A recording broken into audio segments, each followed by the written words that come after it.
Alright everyone, it's Mike the Circle. Welcome to another video, and we're going to be doing the Meng Jeep Wrangler, or at least hope to do this, because holy shit.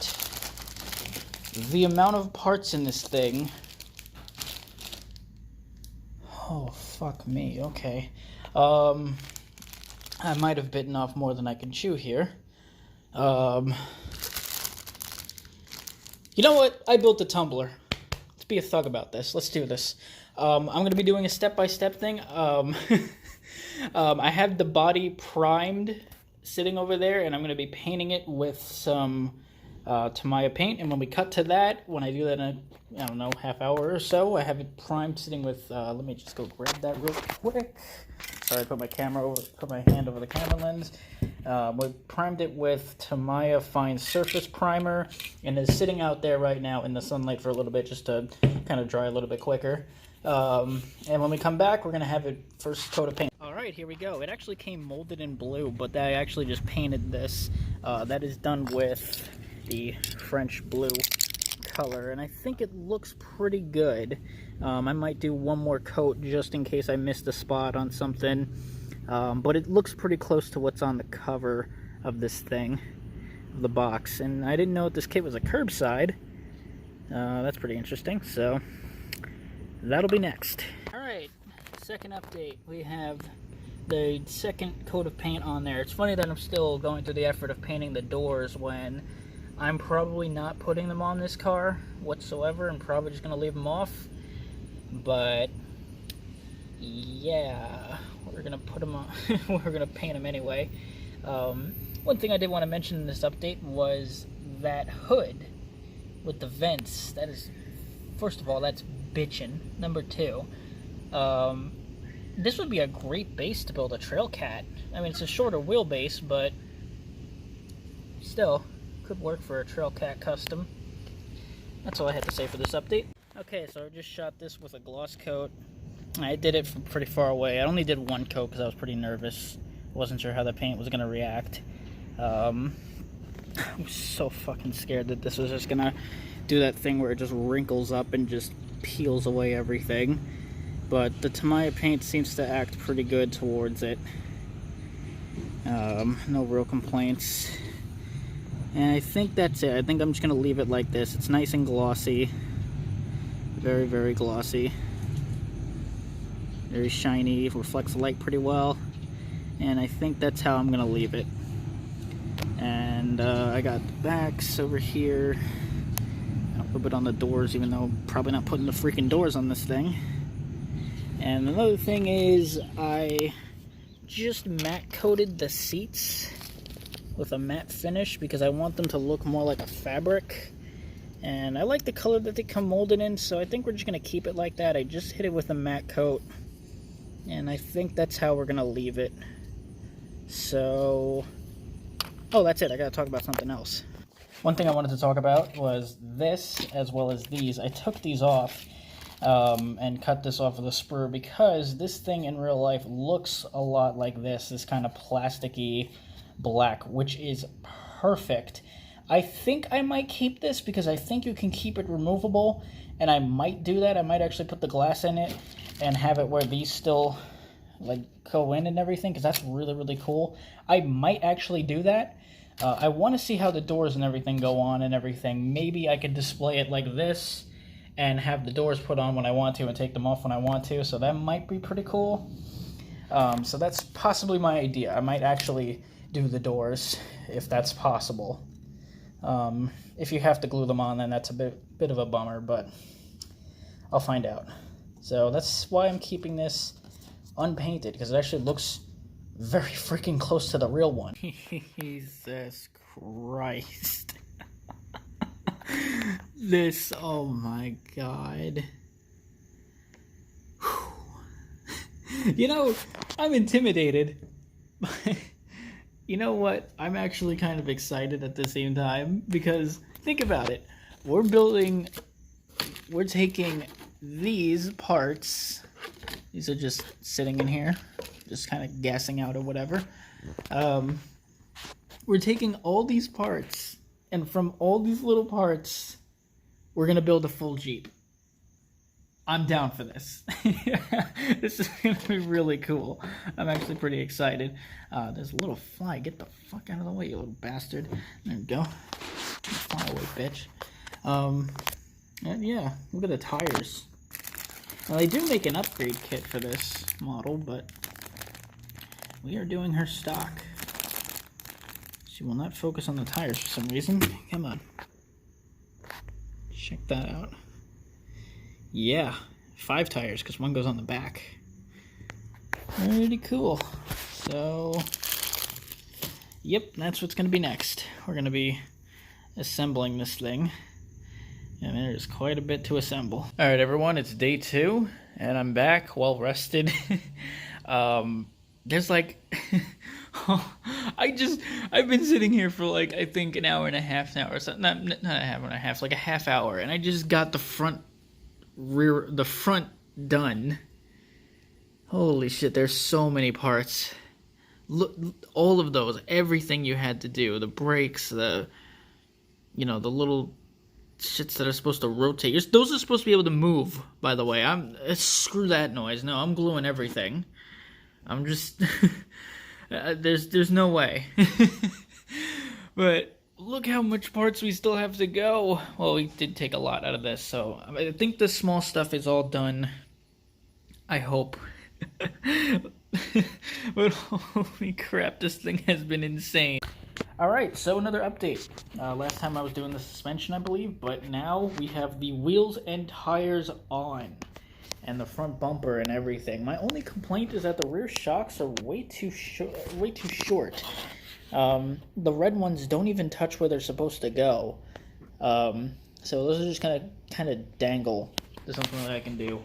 I have the Rubicon logo on there. I used some panel gap filler on the hood. Looks pretty cool. And we got the dashboard and everything all pretty much finished up. Well, not finished up, but you know what I mean. So, yeah, next update, we're going to have some more assembly, and hopefully, hopefully this thing goes together. Alright, she's starting to take some shape here. These little walkways on the side are being such a pain in the ass for me. They keep falling off. But this thing is starting to look pretty cool. I'm really liking it, and hopefully in the next update we'll have some more progress. So, finally got my tripod. Of course, it's going to be close to the end of the video when I finally got it. I'm not just freehand. But I have some bad news. This is the best that it's going to look up front. That huge gap there, yeah, that's the kit's fault. It's not mine. I've tried everything. I've tried bending it. All that happens is you wind up popping out the back. It's unfortunate, but we're going to weather this thing up with some powders and everything, so it could be more of a heavily used Jeep, I guess. I don't freaking know. I'm sorry, guys. I failed. But we're going to continue. And yeah, next update might be... Now, you may be saying to yourself, wait, Mike, those lights and snorkels are not... And snorkel is not from the kit. Where'd you get that from? Well, that's actually from Ravel's Jeep, and I've had that sitting around, so it's just like, you know what? Let's do it. I'm putting it on here. We're putting on the light bar, and we're putting on the snorkel tube. So in the next update, we're probably just going to go straight to weathering, because I think I'm finished with this thing. Probably just going to do some powders all over the chassis and tires and all that good stuff. So see you then. Alright, now it's time for the more fun stuff, the weathering. And what I'm using here is white and gray pastels kind of mixed together. This is going to give the vehicle, like, I wanted to give it like sort of like what Oxide does with his models. Oxide Fox I'm talking about. What I want to do is I want to give it that kind of like concrete kind of dirt look, like it's been driving around in like crumbled city kind of areas maybe. I know this isn't post-apocalyptic, but I love that look of like, I guess it's like powder concrete or something like that. I don't forget the freaking name. I want to do something like that, so I'm going to give it that nice mix here. And I'm just going to show you guys what I'm doing, is basically taking a brush and, oh, well, got it a little bit on the car. No big deal. Things are going to get dirty anyways. And I'm just going to paint it on with a soft brush. And there's not much on there, but when we get more on there, you're gonna see what I mean. I don't even know if that showed up on camera. Let me go ahead and just do a little bit more. Oh, shit. Little Jeep in the back. I love this little guy. I love my little Renegade. Look at him. Isn't he cute? I love the little Renegades. I love these. I really do. The Jeep Renegade is freaking cute, and it's awesome. I love it. And we're gonna just... Yeah, there we go. That's good. Check that out. We're just going to do that all along the bumpers. Everything is going to get coated with this. And it's going to give it a nice kind of dusty and dirty kind of look to it. I don't know if that's showing up that well on camera, but that'll be next. And when we come back, we're going to have the final. This has been one hell of a build, and I've been enjoying it. I forgot to mention I lost the hood pin here, so in this being broken anyway, well, not really lining up with the kit. It fits, so whatever. And next update will be... And here we go with the final update. This is it. The Rubicon 10th anniversary of the JK. I think in my last video, I'm actually not sure where I was. I think I was doing weathering. But I talked about the upgrades that I was going to do to this thing with the... Revell with the Revell pieces, and as you can see, they fit on the Jeep pretty well. I really dig this thing. This is probably going to be a really long video. The broken fender there really sucks. I hate that that doesn't snap in and, you know, it doesn't look as good. But I can deal with it. It just looks like a much more heavily used, worn Jeep. But overall, I'm pretty happy with this thing. I think it looks pretty good. I now get a trophy. Someone needs to give me a little 1/24 scale trophy of... I built a Meng kit. This is M-E-N-G. Good lord, man. Their kits are hard.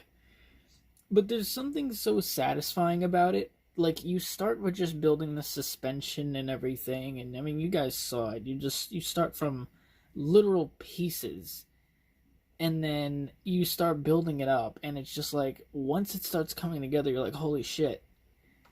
It brought back some tumbler vibes when I was building the two tumblers, which was great. It definitely did remind me of that. But overall, I think that this is pretty damn fun. I wish this kit was much easier because I have so many cool ideas with this. Imagine doing a Trailcat custom or doing an updated Jurassic Park Jeep. Oh my god. That would be so freaking cool. But yeah, that's pretty much it. I hope you guys enjoyed, and I'm gonna go ahead and just show it off with its older brother. Let me just go ahead and put it on pause. Here we have the Meng Jeep Wrangler Rubicon JK next to the Hasegawa MB World War II Jeep. And as you can see, putting the MB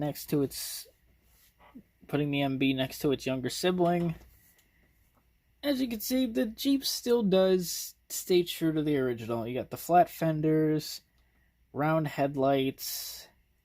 Not the most aerodynamic thing ever, no, but it's cool. Granted, these are off-road vehicles. They're not really meant to, you know, you're not, at least, you're not drag racing a stock Jeep.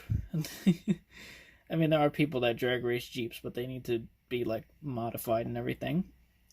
But yeah, I hope you guys enjoyed, and I will see you all next time.